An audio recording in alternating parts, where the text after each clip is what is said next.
So hey guys, so for today's video, we will going to tackle about projection. Projection formula gives the relation between angles and side of a triangle. We can find the length of a side of a triangle if two other sides and corresponding angles are given using projection formula. So this is the formula of projection.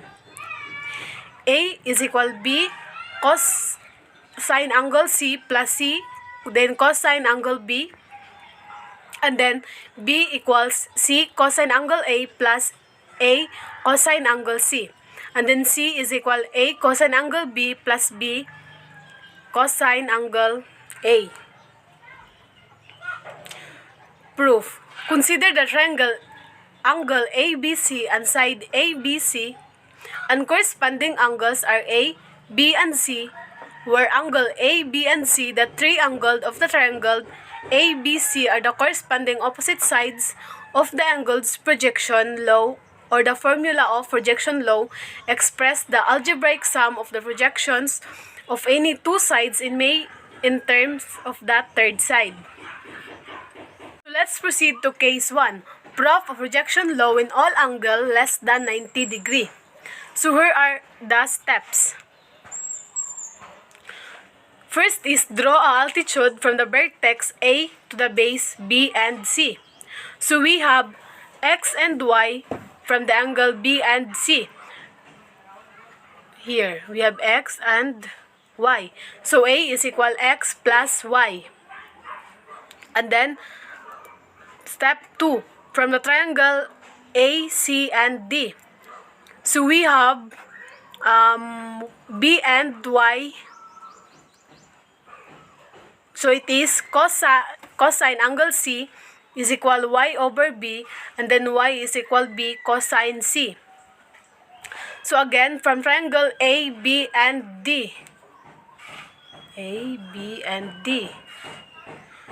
So we have C and X. So it is cosine B is equal X over C, or X equals C cosine angle B. So next is adding 1 and 2. We have X plus Y is equal B cosine angle C plus C cosine angle B, or A is equal to B cosine angle C plus C cosine angle B. And then last is, similarly, we can find the other relation of the projection law. So, example, find the projection Y, where X is find the projection X, where X is equal to 2 and 5 and Y is 4 and 2. So, here is the solution. So, projection X equals quantity of X times Y over Y squared times Y. So all we need to do is to substitute the given. So X is 2, and then Y is 4, plus 5, then quantity of times 2 over square root of 4 squared plus 2 squared, quantity squared, times 4 and 2.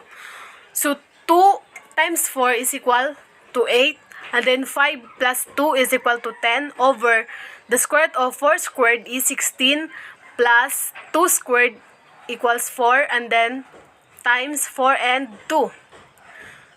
So next is 8 plus 10 is equal to 18. 18, and then 16 plus 4 is equal to 20. So 18 over 20. So ito siya i-reduce into lowest term. So muna siya ang result. 18 divided by 2 is 9 here, and then 10 divided by 2 20 divided by 2 is 10. And then the quantity of 4 and 2. So now let's multiply. 9 times 4 is equal to 36. And then 10 times 2 is 10 times 2 is 20. So, ato na po siya i-reduce into lowest term. So, 36 divided by 2 is 18. And then, 20 divided by 2 is 10. So, 18 over 10. So, now, we have 18 over 5 and 9 over 5. So, this is our final solution.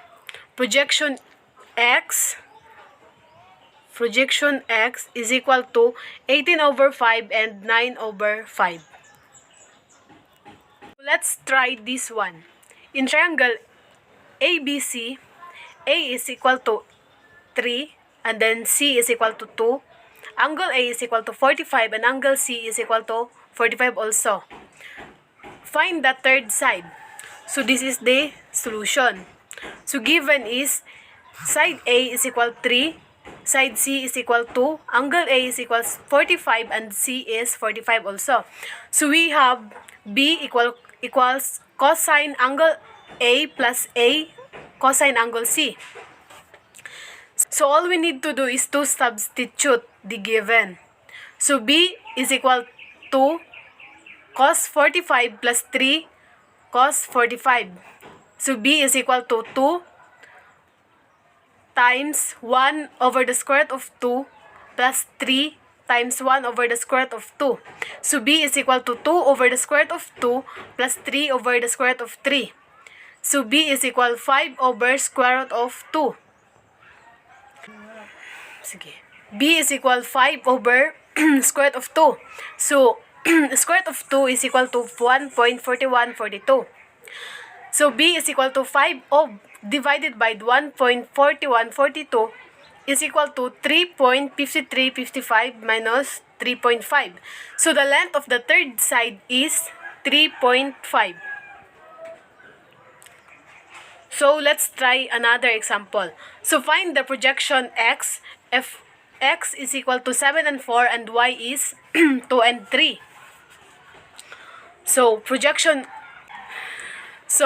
the formula is projection x is equal quantity of x minus y divided by n squared times y. So equals 7 times 2 plus 4 times 3 over 2 squared plus 3 squared. Kaya ato naman na siyang i-substitute. And then, y is 2 and 3. So, 7 times 2 is equal 14. And then, 4 times 3 is equal to 12. So, 14 plus 12 over squared 2 squared is 4. And then, 3 squared is 9. So, 14 plus 12 over 4 plus 9. And then, y, quantity of 2 and 3. So, 14 plus 12 is equal to 26 divided by 4 plus 9 equals 13. And then, copy lang po na to ang y which is 2, quantity of 2 and 3. So, 26 divided by 13 is equal to 2 times quantity of 2 and 3. So, atong buhaton is, ato siyang i-multiply. So, 2 times 2 is 4 and then 2 times 3 is 6. So, our final answer is, our final answer is quantity of 4 and 6. So, that's it. Thank you.